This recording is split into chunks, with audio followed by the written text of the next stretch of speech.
अस्सलाम वालेकुम दोस्तों। सलीम संधू आपसे मुखातब हूँ।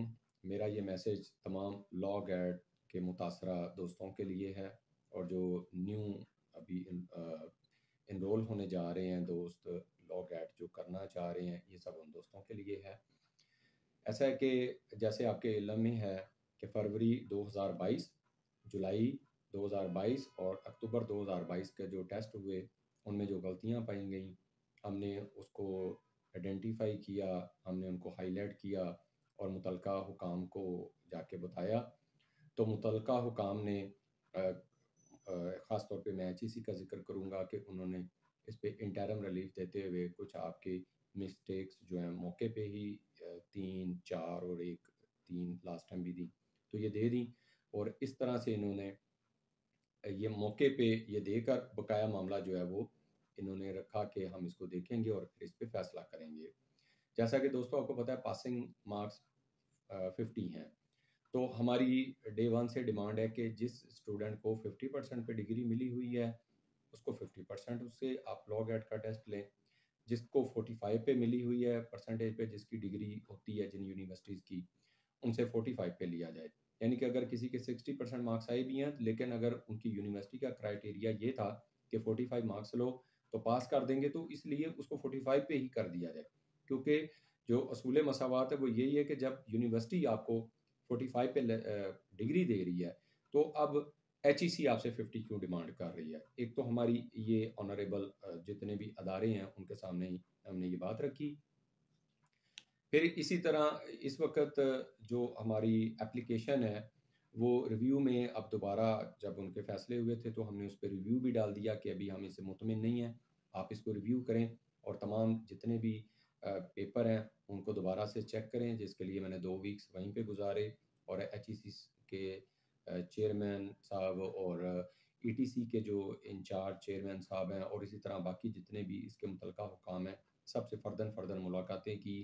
ऑनरेबल पाकिस्तान बार काउंसिल में भी मुतअद्दिद बार हमने इस मामले में हमारे वफ़द गए और बात की और ये मसाइल सारे यंगस्टर के, यंग लॉयर्स के उनके सामने रखे।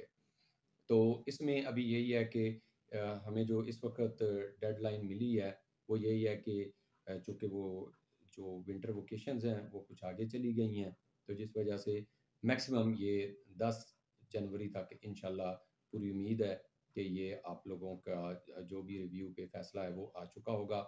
इसके ऊपर मैं जनाब जो हमारे अमीर मकाम साहब हैं, वफ़ाकी वज़ीर भी हैं, तो उनका और डॉक्टर अबादुर रहमान साहब का भी बड़ा तहे दिल से शुक्रगुज़ार हूँ कि उन्होंने इस मसले को पर्सनल लिया।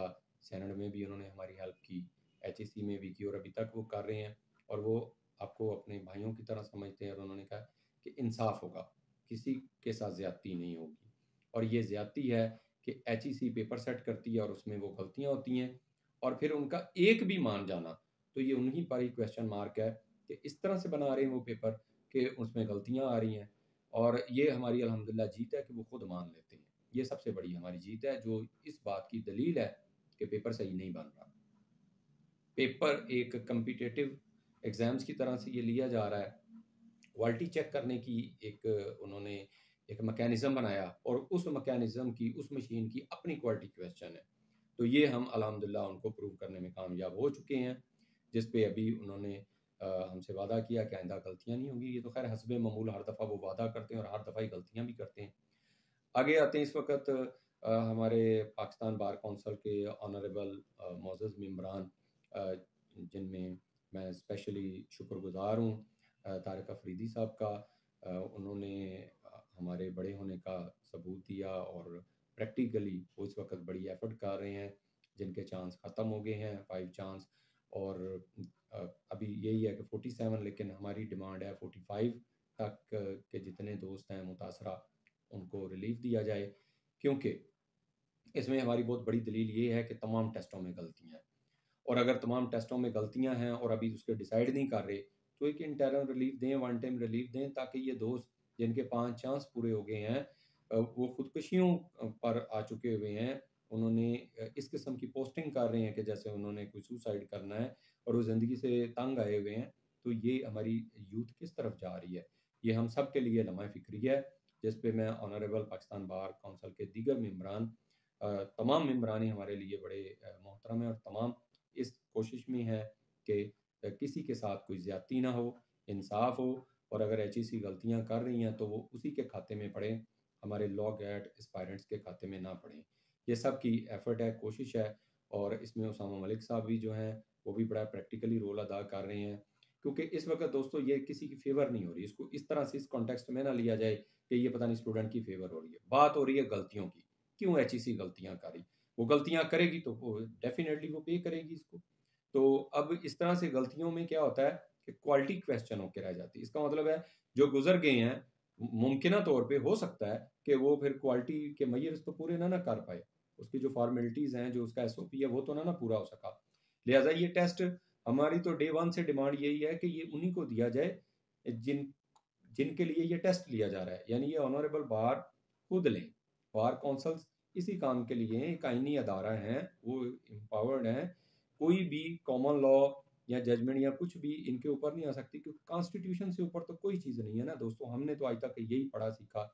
तो अगर ये मामला एचईसी से नहीं कंट्रोल हो रहा, एचईसी इस काबिल नहीं रही कि वो लॉ गैट का टेस्ट जो है वो कंडक्ट कर सके, उनकी एक्सपर्टीज नहीं है इस फील्ड में, और वैसे भी वो जो सवाल करते हैं वो फील्ड ज़िंदगी में किसी वकील साहब के शायद एक दो दफ़ा वो बातें काम आए, कुछ खास पोर्शंस की मैं बात कर रहा हूँ। तो ऐसी सूरत हाल में क्यों वो कर रहे हैं, फिर वो ऐसे खुद भी पैनिक में है, स्टूडेंट्स को भी पैनिक दिया हुआ है, और एक क्वेश्चन किया हुआ है, पूरा निज़ाम लपेट के रखा हुआ है। तो हमारी यही है, हाथ जोड़ के इल्तिजा है तमाम आला हुकाम से जिन्होंने ये फैसले किए हैं, जिसमें तमाम हमारे ऑनरेबल मेंबरान, हमारी ऑनरेबल सुप्रीम कोर्ट, और जो प्राइम मिनिस्टर पाकिस्तान, सदर पाकिस्तान, सबसे हमारी अपील है कि खुदारा इसको देखें। अगर इसी तरह करके अगर आप बैरियर लगाएंगे तो ये अगर लॉयर्स इस सोसाइटी में नहीं होंगे, साउथ एशिया जैसे हमारे जैसा मुल्क है जहाँ पे क्राइम रेट ये है, जहाँ पे लोगों के सिविलाइज अभी होने में काफ़ी टाइम उनको लगेगा। हम सिविलाइज नेशन नहीं है, ये एक क्रूशियल रियलिटी है। तो जब एक सिविलाइज नेशन ही नहीं है तो ऑफकोर्स वहाँ पे जराइम, एम्बेजलमेंट और ये डिसऑनेस्टी और इस किस्म की चीज़ें ये आम होंगी। तो जब ये आम है तो ऑफकोर्स निज़ाम अदल भी चलाना पड़ेगा। जब निज़ाम अदल चलाना पड़ेगा तो जो लॉयर्स हैं उनकी ज़रूरत पड़ेगी। और जिस तरह से ये बैरियर लगा रहे हैं, इस तरह से अगर ये बैरियर रहा और इस तरह से इसको मिनिमाइज करना चाहा इन कुछ खुफिया चेहरों ने, तो ऐसे में मुझे बताएं, अदालतों में टाइपराइटर ही बचेंगे, वकील कोई नहीं होगा। तो लिहाजा खुदारा ये देखें सोसाइटी के जो क्राइम रेट है वो कहाँ पे है सोसाइटी में इस वक्त, जो है पीस ब्रेकिंग कहाँ पर है, सिविल रॉन्ग कहाँ तक है। तो उसी हिसाब से हमारी जो है वो स्ट्रेंथ होनी चाहिए। और ये भी मैं एक और बड़ी आजिज़ी के साथ हाथ जोड़ के एक बात गोश-गुज़ार करना चाहता हूँ कि हमारी स्ट्रेंथ ही, लॉयड्स की स्ट्रेंथ ही जो है, ये हमारी एक बहादुरी और दिलेरी और हमारे जो है वो फाइट फॉर जस्टिस के लिए जो है वो ज़रूरी है। अगर हमारी स्ट्रेंथ ही नहीं होगी तो एक मैट्रिक पास, एक कांस्टेबल भी, एक एसएचओ भी, वो हमें निज़ाम अदल में वो रोड़े अटकाएगा, और हमें निज़ाम अदल में हम वो जो एक निज़ाम अदल की डिमांड है, उस तरह से हम इसके रिज़ल्ट्स हासिल नहीं कर पाएँगे। तो लिहाजा हमारी स्ट्रेंथ बहुत ज़रूरी है होना, ताकि निज़ाम अदल को बेहतर तरीके से चलाया जाए। हर वक़्त हर जगह पे बेहतरी की गुंजाइश होती है। आएँ, बैठें, हमारे आला जो ओहदेदारान हैं, वो हमारे लिए कुछ लेजिस्लेशन करें, ऑर्डर्स पास करें, जो भी इसके लिए बेहतरी के लिए, क्वालिटी के लिए काम हो सकते हैं वो करें। लेकिन कम से कम गलतियाँ डाल-डाल के, इस तरह से करके अगर वो इसको मिनिमाइज़ करना चाह रहे हैं तो ये एक यंग लॉयर के साथ ज़्यादती है। और जब वो कोई भी एलएलबी में दाखिला लेता है तो वो एक वकील बनने का ख्वाब देखता है। तो अगर उसका ये ख्वाब ही आप रास्ते में चिकनाचूर कर देंगे तो अनारकी फैलेगी, और इस तरह से एक सोसाइटी में पीस जो है वो मुनासिब हद तक नहीं रहेगा। तो मैं इसको लपेटता हूँ सारी बात को कि अभी इंशाल्लाह मुझे पूरी उम्मीद है कि जिनके चांसेस पूरे हो गए हैं उनको रिलीफ बड़ी जल्द मिल जाएगा। और इसके लिए हम एक वफ़्द की सूरत में ऑनरेबल पाकिस्तान बार काउंसिल भी जल्द जाने वाले हैं, तो आप लोगों को कॉल दी जाएगी। तो खुदा के लिए, अपने लिए ज़रूर आइएगा। Thank you. अल्लाह हाफ़िज़।